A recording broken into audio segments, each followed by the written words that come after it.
किया, directional move नहीं मिला।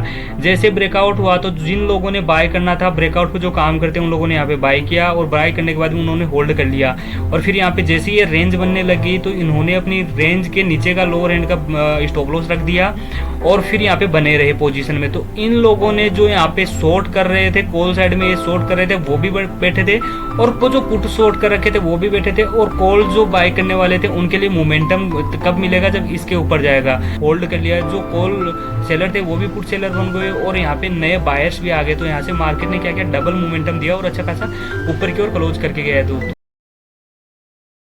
हेलो दोस्तों, स्वागत है आपका आप ही के यूट्यूब चैनल पर।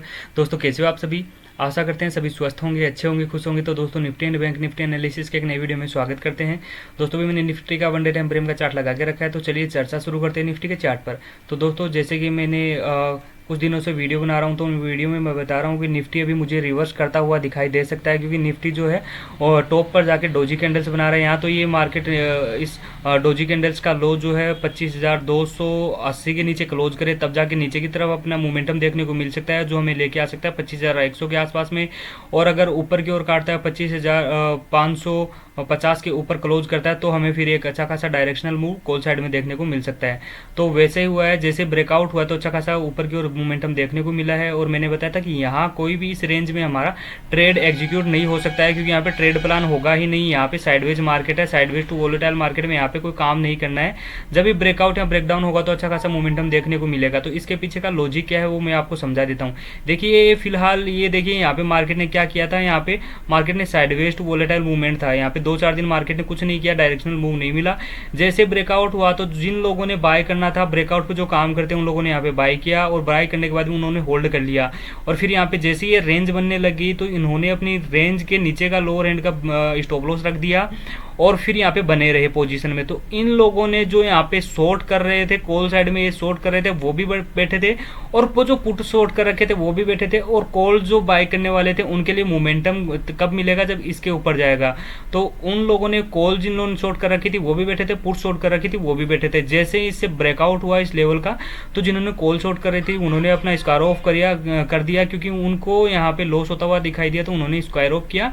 और पुट वाले जो थे उन लोगों ने अपना होल्ड कर लिया। जो कॉल सेलर थे वो भी पुट सेलर बन गए और यहाँ पे नए बायर्स भी आ गए। तो यहाँ से मार्केट ने क्या किया, डबल मोमेंटम दिया और अच्छा खासा ऊपर की ओर क्लोज करके गया है दोस्तों।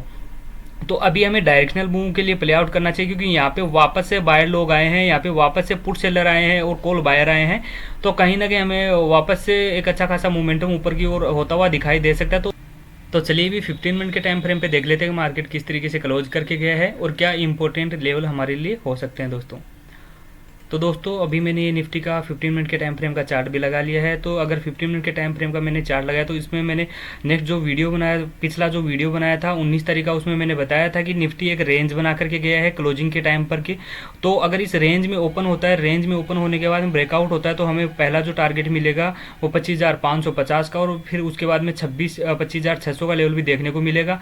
तो मार्केट ने क्या किया, रेंज के ऊपर ब्रेकअप, रेंज के ऊपर ओपन हुआ, गैप अप ओपन हुआ और एक कैंडल नीचे की ओर आई, और उसके बाद में मार्केट ने इमीडिएट एक अच्छी खासी बुलिश कैंडल बनाई और रिवर्स कर गए। यहाँ पे देखिए एक कैंडल यहाँ पे पहुंच ली और अच्छा खासा फिर ऊपर की ओर मोमेंटम आपको देखने को मिला। जैसे टॉप पे गया तो वहाँ पे डोजी टाइप्स कैंडल और इनसाइड टाइप कैंडल्स बनने लगी, साइडवेज हुआ और एक अच्छा खासा 300 पॉइंट के आसपास का एक ब्रेकडाउन हुआ, नीचे की ओर एक कैंडल बनी जो कि शार्प सेलिंग थी। उसके बाद में मार्केट ने क्या किया, उस कैंडल के ऊपर ओपन हुआ और यहाँ पे मार्केट ने कंसोलिडेशन करना स्टार्ट किया और वापस से डे हाई को ब्रेक कर दिया और डे हाई के ऊपर ही क्लोज करके गया। तो कहीं ना कहीं मोमेंटम जो है कॉल साइड में बने हुए दिखाई दे रहे हैं, क्योंकि यहाँ पे मार्केट जो है पिछले लो के नीचे क्लोज नहीं करके गया। इस लो के नीचे अगर क्लोज करके जाता तो हम सोचते कि यहाँ पे मार्केट हो सकता है फिर कॉल साइड में ना जाकर के हमें सेलिंग साइड में जाता हुआ दिखाई दे सकता है, क्योंकि यहाँ पे मोमेंटम जो बना है वो कॉल साइड में बना है और जो क्लोज करके गया है वो भी बाइंग साइड में क्लोज करके गया है।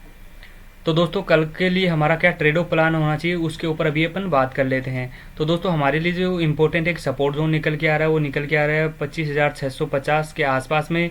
और मार्केट ने जब लास्ट टाइम यहाँ पे देखिए एक रेंज बनाई थी, उस रेंज का जैसे ब्रेकआउट हुआ तो अच्छा खासा ऊपर की ओर क्लोज करके गया। तो उस रेंज के आसपास का भी एक 15 मिनट के टाइम फ्रेम में हमारा एक सपोर्ट निकल के आ रहा है, क्योंकि यहाँ पे मार्केट ने क्या किया, मल्टीपल टाइम यहाँ पे 15 मिनट के कैंडल में देखोगे तो मल्टीपल टाइम यहाँ पे रिजेक्शन रिजेक्शन फेस किया और उसके बाद में ब्रेकआउट हुआ और ऊपर की ओर क्लोज देख करके गया है। तो कल के लिए क्या ट्रेड प्लान होना चाहिए उसके ऊपर बात कर लेते हैं। तो हमारा अगर मार्केट कल ओपन होता है इस रेंज के अंदर, देखिए मैं अभी रेंज ड्रॉ कर देता हूँ आपके लिए।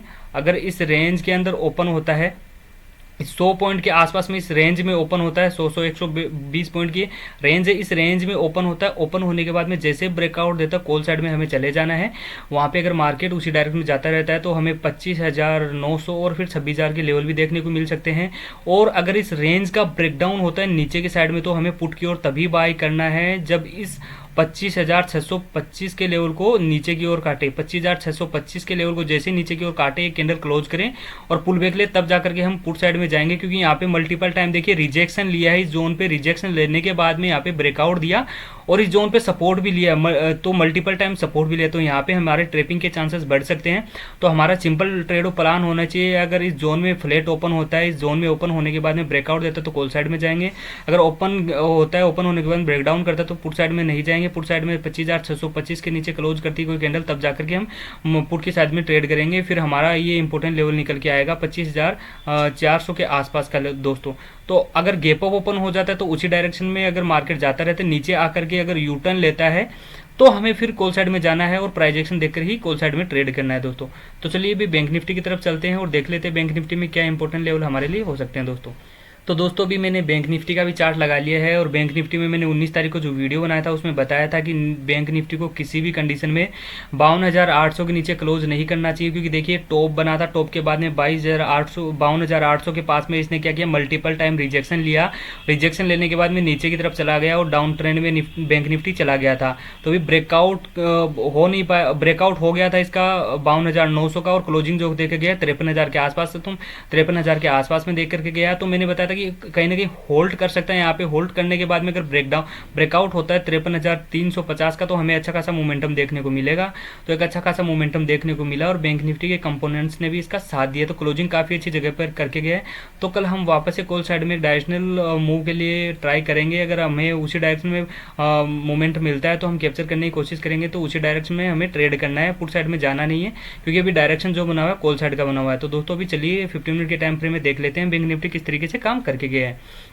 तो दोस्तों मैंने 19 तारीख को जो वीडियो बनाया था मैंने बताया था कि हमारे लिए इंपॉर्टेंट जो लेवल बना हुआ है 52,900 से लेकर के 52,850 का है, ये सपोर्ट एरिया है। इसके पास में मार्केट क्लोज करके गया है और एक रेंज बना करके गया है। मैंने बताया था ये रेंज थी मार्केट में, मैंने बताया था कि इस रेंज के अंदर मार्केट ओपन होता है और क्लोज मार्केट ओपन होने के बाद कंसोलिडेशन करके ब्रेकआउट देता है। तो हमारे लिए जो टारगेट रहेगा वो रहेगा 53,300 से 400 का रहेगा। तो उस डायरेक्शन में हमें ट्रेड करना है। अगर ब्रेकडाउन होता है तो हमें तभी ट्रेड करना है जब 850 के नीचे कोई भी कैंडल क्लोज करे तब जाकर के ट्रेड करना है। तो मार्केट ने क्या किया, यहाँ पे मार्केट थोड़ा सा गैप अप ओपन हुआ। गैप अप ओपन होने के बाद में यहाँ पे कंसोलिडेशन किया। जैसे ब्रेकआउट हुआ तो अच्छा खासा ऊपर की सिर्फ मार्केट चला गया था। यहाँ पे वापस मार्केट ने क्या किया, टॉप पे डोजी टाइप्स कैंडल बनाई इंट्राडे में और फिर नीचे की ओर एक शार्प सेलिंग देखने को मिली। फिर यहाँ पे मार्केट ने होल्ड किया अपने आप को। होल्ड करने के बाद में एक रेंज बनाई, रेंज का ब्रेकआउट हुआ और एक अच्छा खासा मोमेंटम कॉल साइड में देखने को मिला था वापस आप।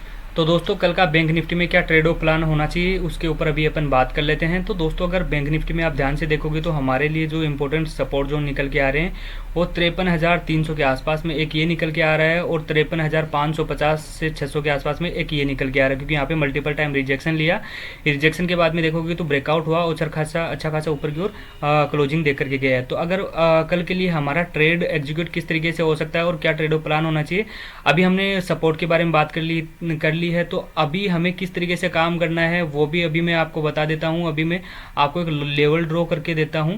तो दोस्तों देखिए इस लेवल के बीच में अगर मार्केट ओपन होता है कल, ये 200 पॉइंट का एक लेवल है, रेंज बना करके गया है मार्केट। अगर इस रेंज में मार्केट ओपन होता है कल और ओपन होके कंसोलिडेशन करता है, इस रेंज में अगर कंसोलिडेट करता है मार्केट, यहाँ पे कंसोलिडेट करता है, कंसोलिडेशन की रेंज को जैसे ब्रेकआउट देता है तो फर्स्ट जो टारगेट रहेगा वो 54,000 के आसपास में। और अगर उसी डायरेक्शन में जाता रहता है तो 54,200 के लेवल भी देखने को मिलेंगे। और अगर इस रेंज में ओपन होने के बाद में ब्रेक डाउन देता है तो हमारे लिए जो सपोर्ट निकल के आ रहा है दोस्तों वो तकरीबन 550 से 600 का है, तो यहाँ पे पुट बाय नहीं करना है। पुट बाय हम तभी करेंगे जब 53,550 के नीचे कोई कैंडल क्लोज करे, तो हमारा फिर पुट के लिए ट्रेड प्लान हो सकता है जो हमें लेके आ सकता है 53,300 के आसपास में। अगर गैप अप ओपन हो जाता है तो फिर हम प्राइस एक्शन को देखकर ही ट्रेड करेंगे। ध्यान रखिएगा, इस रेंज में ओपन होने के बाद में कॉल साइड में जाएंगे, ब्रेकआउट के बाद में, ब्रेकडाउन के बाद में तुरंत हमें पुट साइड की तरफ नहीं जाना है। पुट साइड में तभी जाएंगे जब 53,500 के नीचे कोई कैंडल क्लोज करे, तब जाकर के हमें 200 पॉइंट का एक मोमेंटम मिल सकता है दोस्तों। तो दोस्तों आज के लिए सिर्फ इतना ही। बाकी अगर वीडियो आपको अच्छा लगा हो तो लाइक करिए, शेयर करिए अपने दोस्तों के साथ, और अगर आपका कुछ क्वेरी सुझाव रहता है तो कमेंट के माध्यम से दे सकते हैं। थैंक यू दोस्तों।